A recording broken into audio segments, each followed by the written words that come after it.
What's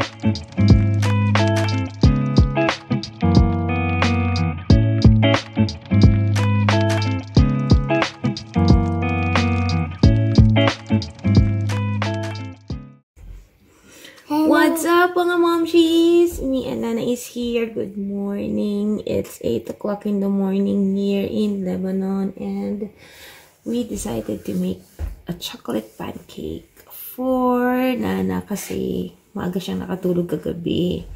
Hindi siya gaan nakakain ng dinner.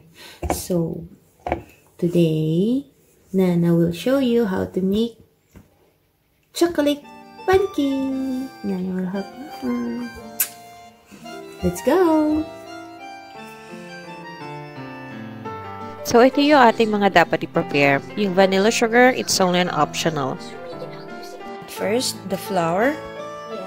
You bring the salt and the vanilla sugar on the flour.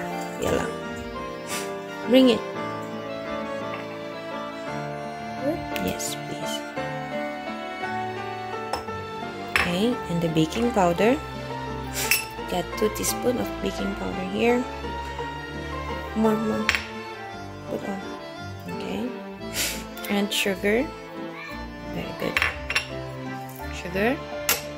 It's about 2 tablespoons of sugar. Alright. Okay. And the cocoa.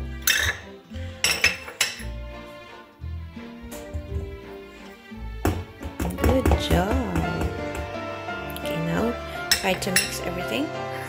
Mix.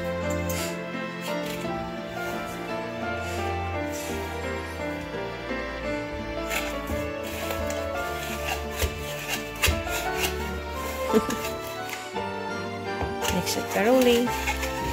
Good job. Alright. Are you enjoying it? Slowly.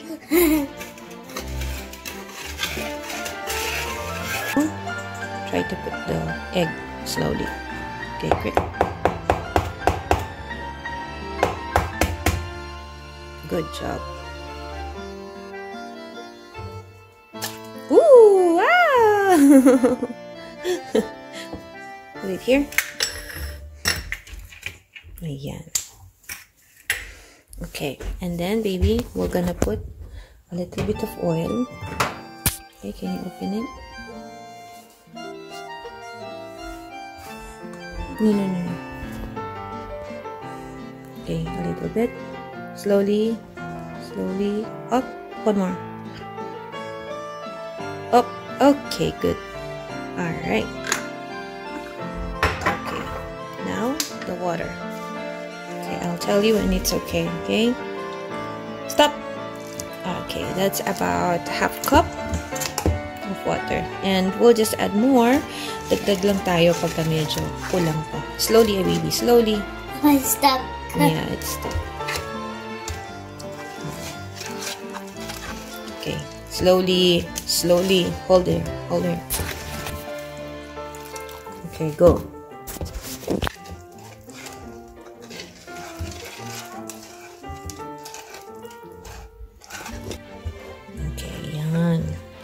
Look at the consistency. Saktong-sakto lang ilagay natin ng liquid. Hanapin natin yung ganyang consistency. Diba? Para medyo fluffy siya. Pagka ganyan. Yan. And excited siya. Oh, seryoso. Nana.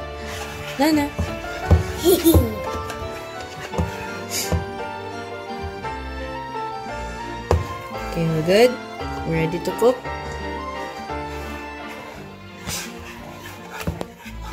Not yet. My special pancake. Alright, we're going to start cooking now. Alright, here, so we just need to preheat our pan. And tsaka natin ilagay yung ating pancake mixture.